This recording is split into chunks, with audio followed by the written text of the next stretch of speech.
Olha só, empresas e bancos agora têm autorização para retomar veículos de quem atrasa o pagamento de parcelas de financiamentos, sem a necessidade de uma ordem judicial. A mudança foi viabilizada após o Congresso Nacional revogar o veto do presidente Lula a um artigo que possibilita, então, a apreensão de carros por parte das empresas credoras sem a intervenção do sistema judiciário. Nosso convidado para falar sobre esse assunto é o advogado Santiago Freire, ao vivo conosco a partir de agora. Santiago Freire, rapaz, esse negócio é de arrepiar os cabelos, porque as pessoas ficam assim, poxa, e agora? Perdi meu emprego e tal, como é que vai funcionar? Primeira pergunta que eu faço é, como é que vai funcionar? A empresa agora pode ir direto na cara do cidadão, na casa dele. Bom dia, Santiago. Bom dia, Fernanda Arcanjo, bom dia, Fred Silveira, muito obrigado pelo convite. Em relação ao financiamento de imóveis, já funciona assim há muitos anos. O banco, a financeira, não precisa de ação judicial. Por meio do cartório é possível recuperar o imóvel. Agora isso está valendo também para veículos. Então o banco ou financeira que financia um veículo para alguém não vai precisar mais daquela demorada e burocrática ação de busca e apreensão. Basta que vá a cartório e recupere a propriedade. Na prática, como é que vai funcionar isso? A gente ainda vai descobrir, porque tem poucos dias. Se vai ser a Polícia Militar que vai ajudar na recuperação desse veículo, se vai ser a Secretaria de Mobilidade, de Trânsito. Vai ser tomado como? No meio da rua? Como é que um segurança de um banco vai chegar na casa de alguém e vai tomar o carro? E se essa pessoa reagir, como é que vai funcionar? Isso tudo a gente vai ver na prática. O fato é que os bancos já desistiram de centenas de milhares de ações judiciais Brasil afora. O fato dos bancos já terem desistido das ações judiciais já é uma prova que a coisa já está acontecendo. Não precisa mais de ação judicial. O banco pode recuperar o bem administrativamente. Acontecia que muita gente também agia de má fé, se aproveitando dessa morosidade da justiça, né? Então você ficava ali. Tem gente certamente que, é óbvio que tem gente que fica porque perde o emprego, porque fica sem dinheiro mesmo. Mas aí tem gente que encosta nisso, porque já que a justiça demora muito tempo, vou esconder o carro e não vou pagar a parcela. Fernanda, isso para muita gente, isso é até um ciclo vicioso. Pessoas de má fé. Meio de vida, né? É um meio de vida. Financiam um carro e já passam para frente, já escondem o carro. Tem gente que não paga a primeira, a segunda parcela. Já nesse modus operandi. Agora, tem muita gente que fica desempregado, que adoece, e essas pessoas vão sofrer. Para a pessoa mal intencionada, de má fé, vai ser bom. Para o trabalhador que deixa de pagar não porque quer, mas porque aconteceu alguma fatalidade na vida, vai ser bem ruim. O fato é que a recuperação dos veículos em financiamento com parcela atrasada vai ser muito mais rápida. Repetindo para os ouvintes da Rádio Bandeirantes, não precisa mais de processo judicial de busca e apreensão. Os bancos podem recuperar os veículos de forma administrativa nos cartórios, sem envolver justiça para nada. Os bancos argumentam que isso vai diminuir a taxa de juros. A gente sabe como é que funciona juros de qualquer coisa. O adimplente paga pelo inadimplente, porque banco nunca leva prejuízo. Então, nós que somos bons pagadores, está incluído na mensalidade de qualquer coisa que a gente paga o risco. A gente está pagando a conta de quem é mal pagador, a verdade é essa, né? Diminuindo o risco. Diminui os juros. Teoricamente. Aí é por isso que eu quero deixar claro teoricamente. Porque lá em 2017, a reforma trabalhista foi aprovada com o argumento que iam aumentar o número de vagas de emprego Brasil afora. Isso não aconteceu. Estudos comprovam que não existe uma relação entre a reforma trabalhista e a geração de empregos. Então, esse argumento de que essa lei mudou para diminuir a taxa de juros e para que os financiamentos fiquem mais baratos, eu só acredito vendo. Assim, o meu palpite é que não vai acontecer. Santiago, em quanto tempo o banco pode tomar o meu carro de atraso? O banco pode tomar tanto a sua casa quanto o seu carro já na primeira parcela vencida. Só que o banco não faz isso, né? Até mesmo porque para o banco não compensa. Porque às vezes uma pessoa fica em atraso aí com 1, 2, 3 parcelas e depois ela acerta. Na prática, os bancos só tomam tanto o imóvel quanto o veículo a partir de 6 meses de atraso. sendo que dependendo do banco, espera acumular até 1 ano, 1 ano e meio de parcelas. Agora, legalmente falando, na primeira atrasada, se o banco já quisesse retomar sua propriedade, já poderia. E em relação aos veículos, agora ficou muito mais fácil, porque não envolve mais processo judicial, conforme dito. Qual que é o seu conselho para quem está aí com parcelas atrasadas do veículo ou do imóvel também? Paga. Renegocie, né? Os bancos têm. Os bancos têm as políticas deles de renegociação. Às vezes você aumenta o número de parcelas, você joga essa dívida para o final, porque o banco não quer retomar a propriedade. Na verdade, o que o banco quer é receber a dívida. Porque para o banco não é bom. O banco vai tomar o seu veículo de volta e vai leiloar pela metade do que ele vale numa empresa de leilões. Então, o banco quer receber a dívida. Então, a grande maioria dos bancos e financeiras estão abertos à renegociação. Você só não pode deixar a coisa virar uma bola de neve. Porque quando o carro é buscado e apreendido, seja num processo judicial ou agora, há poucos dias, na via administrativa, quando o banco recupera a propriedade, aí não tem renegociação. Aí ou você quita o carro à vista, ou você perde o veículo. Agora imagina você ter pago aí 2, 3 anos de parcela. O dinheiro não volta. O dinheiro não volta. Tudo. Além de você perder o carro, você perde o dinheiro que você deu até então, que você pagou até então. Então imagina o tamanho do prejuízo. Você financiou um carro, pagou 2, 3 anos de parcela, o banco apreende o carro, você além de perder o carro, perdeu todo o dinheiro que você deu até ali. Então não pode deixar chegar nesse ponto, né? Um número enorme de pessoas, toda semana, todo mês, me ligam nessa situação. O banco pegou meu carro, o que eu faço agora? Quando chegou nesse dia que o banco já tomou a propriedade do carro, você só tem uma alternativa: ou você quita o carro à vista, na totalidade, ou você perdeu o seu carro e seu dinheiro. Não tem outra opção. Essa opção de parcelar, renegociar, parcelar de novo, é até o dia que o banco pegou o carro. Antes da busca e apreensão. Antes da busca e apreensão. Ocorreu a busca e apreensão, não há que se falar mais em negociação e parcelamento. E uma vez que o banco retoma esse veículo, o que acontece com a dívida? Ela é excluída? A dívida é excluída. O problema, Fernanda, é que tem uma turma enorme que já tinha quitado 60%, 70%, 80% do carro, né? Às vezes falta 6 parcelas pro cara, e ele atrasa. Isso. Você até falou um exemplo que eu lidei há poucos dias de um cliente. Faltava aí 8 parcelas para quitar o carro. Quer dizer, então é muito triste. O cara já tá no finalzinho, aí o carro vale 100 mil, o cara tá devendo 8 mil do carro, ele perde os 92 que ele já deu. E fica de ônibus e fica a pé. De ônibus, fica a pé. É complicado. Perde ali. O negócio é caminhar. Agora você falou uma coisa. Uma coisa assim, uma bola de neve, porque quem trabalha de motorista de aplicativo, aí fica sem o sustento da família.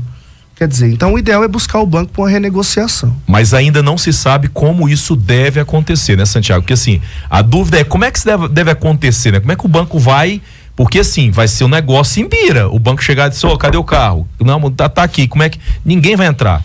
Porque como não precisa mais dessa ordem judicial, qual que é o processo legal? Porque, por exemplo, o carro tá dentro da casa do cidadão. Como é que o banco vai entrar na casa do cidadão para tomar? Porque possivelmente 99% vão deixar o banco entrar. E aí vai ser um grande problema. O banco vai levar o quê? Sua segurança privada, seus próprios seguranças? Vão chamar a polícia, vão chamar a notícias que a SMT, SMM, dependendo da cidade, né? Aqui em Goiânia, SMM, Secretaria Municipal de Mobilidade, vai dar esse apoio. Mas aí mais uma atribuição para esse pessoal? Complicado, hein? Mais uma. Bom, eu gostaria de aproveitar a enorme audiência da Rádio Bandeirantes para dizer o seguinte: os bancos agora, nos financiamentos que estão sendo aprovados nos últimos dias, estão querendo colocar localizadores, rastreadores nos veículos, justamente para facilitar essa localização agora que o processo de busca e apreensão foi simplificado. Você, consumidor, ouvinte da Rádio Bandeirantes que nos ouve, você não é obrigado a aceitar isso. Então, a não ser que você queira, não aceite a instalação de rastreadores, localizadores no seu carro. O banco pode colocar onde fica a nossa privacidade? Pois o banco pode colocar, por exemplo, sem o consentimento ou conhecimento do consumidor? Não pode colocar sem o consentimento do consumidor. E o que eu estou recomendando para os nossos ouvintes é que não aceitem.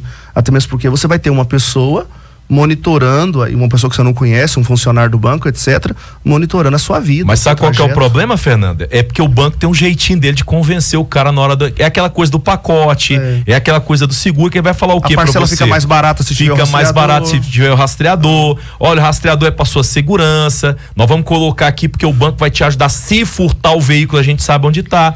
E nessa hora, o consumidor, ele é induzido a aceitar, porque ele vai dizer assim, não, pô, a parcela é mais barata, o carro vai estar rastreado, eu vou colocar.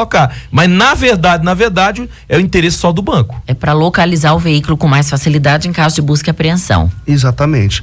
E também, aproveitando a enorme audiência de vocês, eu não posso deixar de dizer, embora seja óbvio, mas eu tenho que dizer, que é crime você esconder um carro, né? Você esconder um carro que já não lhe pertence mais.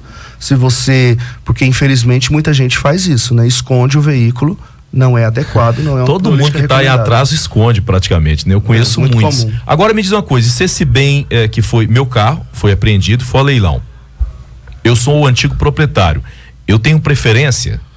Você tem preferência, mas para você ter preferência, você tem que pagar ele à vista, a dívida que você tinha, porque se eu sou um terceiro, eu vou arrematar o seu veículo por muito menos do que ele vale. Tanto que leilão de carros é um negócio, né? Porque um carro que vale 60 mil, alguém arremata ele por 40, leilão por você exemplo. Entende, né? Que eu sei que você compra um monte de imóveis aí. Eu puxei sua capivara, eu sei que você tem umas casas lá pro lado do Garavela, lá que eu já descobri isso. É isso então aí. Tem essa preferência, mas aí não faz sentido, né, Fernanda? Porque, por exemplo, eu vou entrar no leilão. Não compensa. E outra coisa. Financeiramente não compensa. Como é que eu vou pagar o veículo à vista se eu tava com as parcelas atrasadas, não tinha dinheiro para pagar as parcelas? A mesma lógica se dá pro imóvel. Quem não tá dando conta de pagar as parcelas do financiamento, o imóvel é a leilão. Um terceiro que for arrematar esse imóvel, compra esse imóvel pela metade do preço. Agora, se eu sou o dono, eu sou a pessoa que tô perdendo ele, eu tenho que pagar o valor total da dívida. Então não compensa. E às vezes essa dívida com juros, multa, vale mais que o carro, vale mais que a casa. Então é um negócio que não compensa. Deixa pra lá, né? Agora, você falou de imóveis. Nós tivemos no ano passado uma decisão do STF com relação a isso, nesse sentido, mas nem com relação a imóveis. Uma decisão acabou influenciando a outra, porque você disse, inclusive, no começo, que já acontece com imóveis, né? O que os bancos têm argumentado com relação a isso? Porque já acontecia com os imóveis. Isso influenciou também nessa decisão agora, atual? No ano passado, vocês me convidaram e eu vim falar justamente sobre essa decisão do Supremo Tribunal Federal, que manteve a autorização dos bancos recuperarem os imóveis sem processo judicial. Agora vem essa lei que autoriza a recuperação dos móveis, ou seja, dos carros, dos veículos, sem. Eu entendo que uma coisa interferiu a outra, sim, lembrando que isso foi uma lei que o Lula não aprovou, né, que o Lula não sancionou, e o Congresso Nacional derrubou o veto do Lula. É por isso que é uma coisa tão recente e é fruto do Congresso Nacional, porque foi a derrubada. E é claro, a gente sabe que isso é lobby dos bancos lá no Congresso Nacional. Agora tem o Geraldo, o nosso ouvinte, ele tem a opinião dele. Geraldo, bom dia. Geraldo Bento, Jardim Novo Mundo, bom dia Fred Silveira, bom dia Fernando Arcanjo, bom dia ouvintes, bom dia Goiânia, a capital mais bela do Brasil. Mais uma lei que só vai prejudicar o trabalhador. Vocês acham mesmo, do fundo do coração de vocês, vocês acreditam que quem foi numa agência, financiou um carro e com a intenção de dar o tumé, que esse veículo vai ser encontrado na garagem dele? Meu Deus do céu, é muita sandice, meu Deus. Ou é inocência ou é burrice. Gente do céu, ajuda nós aí, Fred. Realmente o Geraldo ele tem toda a razão, até porque quem tem essa má fé não tá nem aí. E primeiro não vai deixar no próprio imóvel ali o carro que ele comprou para fazer rolo ou para dar o truvão ali no banco, né? Já manda lá para outro estado, né? Quem tem má fé, o carro não fica, né? O Geraldo tá certíssimo. Quem tem má fé, o carro não fica nem um dia na garagem dele próprio. Isso é encaminhado, às vezes, a Fernanda muito bem colocou, para outras cidades e estados. Agora, o coitado do trabalhador, que depende do carro para levar filho na escola, para ir pro serviço, às vezes é motorista de aplicativo, o carro vai estar lá na garagem da casa dele porque ele usa o carro. E agora o banco vai poder tomar esse carro com muito mais facilidade. E às vezes o banco não vai nem usar de força para tomar o carro, que a gente fica pensando em como é que vai ser essa operação, né? Mas às vezes o carro está estacionado ali no momento em que ele desce para o trabalho, o guincho chega lá e leva o carro. Como já acontece nos Estados Unidos, né? Ele sai do trabalho e não encontra o carro mais. Eu advogo para para muitas pessoas nessa situação o tempo todo. Outro dia, uma cliente parou num salão de beleza para arrumar o cabelo. Quando ela saiu do salão, o carro já não estava mais no estacionamento do salão. Havia buscado e apreendido. Então, esse tipo de coisa acontece num estacionamento privado, na rua, num shopping. Aliás, os bancos querem a instalação dos rastreadores para isso, para achar o carro durante o dia, e quando o consumidor volta, o contratante, né, o trabalhador, voltar para pegar seu carro, nem vai encontrar ele mais. Rapaz, o cara chega, pensa o desespero, o cara olha, o carro não tá lá, e agora? Foi o ladrão ou foi o banco? Né? Quem levou o carro? Vamos fazer o seguinte, vamos a um breve intervalo, a gente volta já. Bandeirantes 98.7.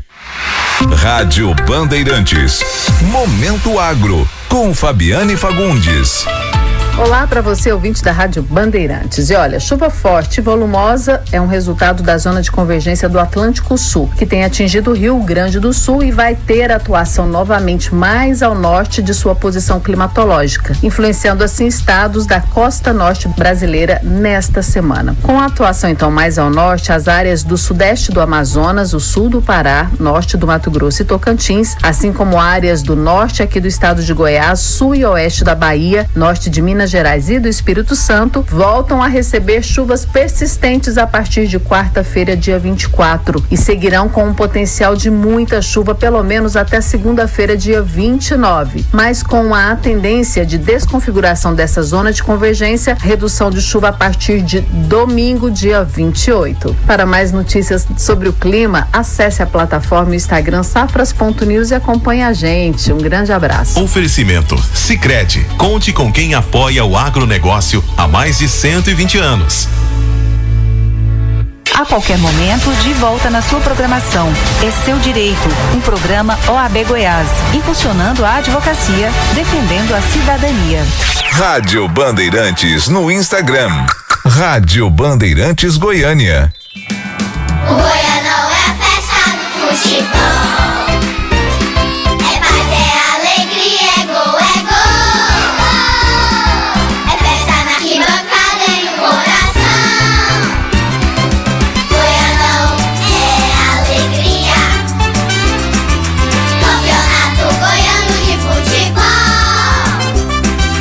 Arroz e Feijão Cristal, patrocinadores oficiais do Goianão. Viva mais leve. Trudilo é tudo de bom pra você, mulher que sabe o que quer. Moda casual fitness. Trudilo, a leveza de ser livre de corpo e alma, conforto e qualidade. Trudilo é moda fitness, é vida em movimento. Siga @Trudilu Fitness. Trudilo. Você sabia que 3 horas e 47 minutos foi o tempo médio que o goianiense ouviu rádio por dia? Ou seja, o goiano não vive sem rádio. Propaganda bem feita vira notícia. E o que é mais importante, vende. Anuncie na Rádio Bandeirantes, que valorizamos o seu produto. Seja nosso parceiro e fale com um dos nossos executivos de vendas no telefone 62 3945 1820 ou chame no e-mail comercial@radiobandeirantesgoiania.com.br. Publicidade também é conteúdo. Você ouve Manhã Bandeirantes. Bom, são 9 horas e 20 minutos, nós estamos de volta aqui com a nossa programação. Olha, o ouvinte Rony Von também quer dar a opinião dele aqui, né, sobre esse assunto que nós estamos comentando, sobre essa mudança na lei, que a partir de agora bancos podem buscar o carro com parcela atrasada, ou seja, devem te tomar no meio da rua se você não pagar a parcela em dia, se estiver atrasado. E não tem esse negócio de 2, 3 não, tá? Às vezes o banco espera, outras vezes ele busca no mesmo mês. Vamos ouvir então o nosso ouvinte, Ronivon. Olá, muito bom dia. Eu discordo totalmente do ouvinte anterior aí que falou que é uma sandice. Não é sandice não. A gente tem que pensar o seguinte: trabalhador, o próprio nome está dizendo, é a pessoa honesta, mas que passou por alguma dificuldade e não conseguiu pagar. Logo o banco vai recuperar mesmo, faz parte do jogo, não vai ficar no prejuízo. Agora, o vagabundo que faz de caso pensado, com certeza, mas creio eu que pelas análises cadastrais que os bancos fazem, não entra muito desse povo no financiamento, não. Já estão com o nome sujo, tem ficha suja. Então é o trabalhador mesmo. Mas o trabalhador tem que se virar e pagar, né? Senão realmente o banco tem que buscar o carro. Fernando, é aquela história, né? Não tem outra situação, né? Eu acho que a lei tá aí, tem que ser cumprida, a coisa fica feia para quem não tem condição, para quem realmente às vezes não tem condição de pagar. Agora, a partir de agora, lembrando para todos aí, não precisa de decisão judicial, o banco pode tomar o carro a qualquer momento. Estamos todos, né, doutor Santiago, sujeitos aí a contratempos, né, a perder o trabalho, a perder a fonte de renda.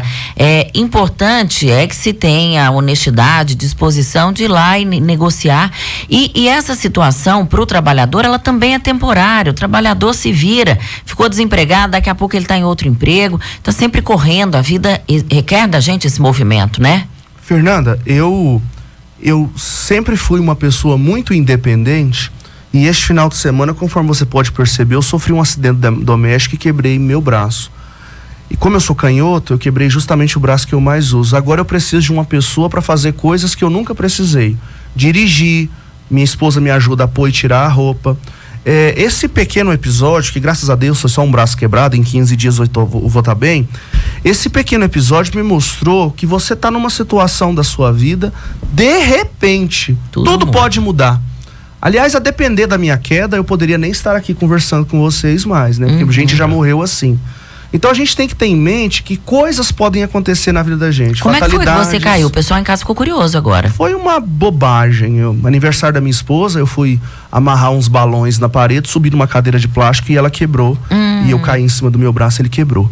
Mas assim, é uma coisa boba que em 15 dias já está resolvida, mas me gerou uma reflexão de como a gente não precisa de ninguém e agora a gente já precisa. 5 minutos depois, você já precisa de uma pessoa para trocar de roupa, como é o meu caso agora.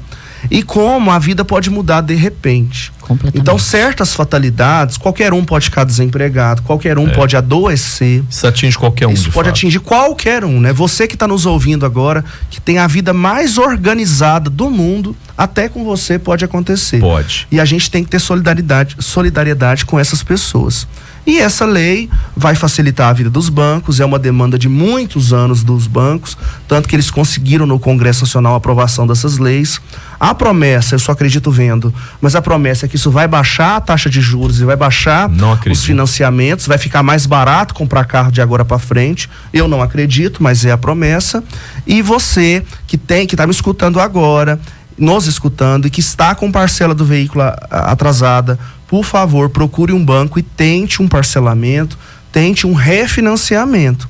Deixar acumular, deixar virar uma bola de neve não é o melhor caminho. Só vai Santiago, deixa eu mandar um abraço aqui, Fernanda, pra Neide. A Neide está nos ouvindo nesse instante e ela mandou uma pergunta aqui. Pergunte pro Santiago, Fred, Fernanda, em quanto tempo e em que condições ela pode ter o imóvel dela tomado? Aí nós estamos falando agora de casas, apartamentos, fazendas, chácaras. Na prática, os bancos só promovem a retomada do bem com 6 parcelas ou mais atrasadas. E alguns bancos, como a Caixa Econômica Federal, demoram mais tempo do que isso. Em média, a Caixa Econômica demora 1 ano e meio de parcelas atrasadas para fazer a retomada do bem. Mas isso é na prática. Na teoria, com 2, 3 parcelas atrasadas, o banco já poderia fazer a retomada do bem. A retomada de bem imóvel, casa, apartamento, lote, ela já é há muitos anos, como vai ser a partir de agora com veículos, ou seja, não envolve justiça e é um processo administrativo, é um processo em cartório. É por isso que você deve buscar o banco e tentar um reparcelamento, um refinanciamento, negociar o que tiver atrasado, porque se você deixar isso acumular, quando você menos esperar, vai bater uma pessoa na porta da sua casa e essa pessoa é o novo dono que arrematou seu imóvel em leilão. Então não deixe chegar nesse dia. Agora, Santiago, assim, só para endossar aqui ainda mais a pergunta da Neide, a falta do pagamento do condomínio também acontece de perder o imóvel, né? Eu me lembro dessa aula. Condomínio, que bom que você prestou atenção, um aluno excelente. Condomínio e IPTU são o que a gente chama de obrigação propter rem. São aquelas obrigações que estão amarradas ao imóvel. Então, se você não pagar condomínio, se você não pagar IPTU, o seu imóvel vai inevitavelmente a leilão. E quando o assunto é condomínio e IPTU, não se aplica a teoria do bem de família. O que é a teoria do bem de família? Se a Fernanda me deve um dinheiro e ela não me paga, o imóvel dela, que ela mora, a casa dela, não vai poder ser utilizada para quitar a dívida, porque é o chamado bem de família, o lugar, a casa onde a pessoa reside com a família dela, e lembrando que hoje em dia família pode ser 2 homens, 2 mulheres, uma mãe com seu filho, enfim, pode ser uma pessoa sozinha, o conceito de família hoje é muito amplo. Se você reside nessa casa, essa casa não vai poder ser utilizada, apartamento, casa, enfim, para pagar a dívida. Agora, isso não se aplica para as obrigações próprio terreno, ou seja, condomínio, IPTU. Então, a casa que você mora com a sua família é um bem de família, mas se você não pagar condomínio, você pode perder o imóvel sim. Doutor Santiago, muito obrigada, viu, pelos esclarecimentos. É sempre riquíssima a sua participação aqui. E você é sempre muito gentil. Obrigada. Muito obrigado, uma semana maravilhosa para vocês. Obrigado pelo convite. Doutor Santiago, obrigado. Boa recuperação para você no braço aí. Graças a Deus não precisou de cirurgia. Fiquei sabendo ontem que não precisou. Eu tive essa sorte. Só me permita falar meu Instagram. Claro, que eu posso tirar as dúvidas dos ouvintes no meu Instagram também. Meu Instagram é santiagofreire.dev. Muito obrigado. Tá, então. Obrigado, doutor Santiago. Quem tiver qualquer dúvida pode procurar o doutor Santiago lá no Instagram.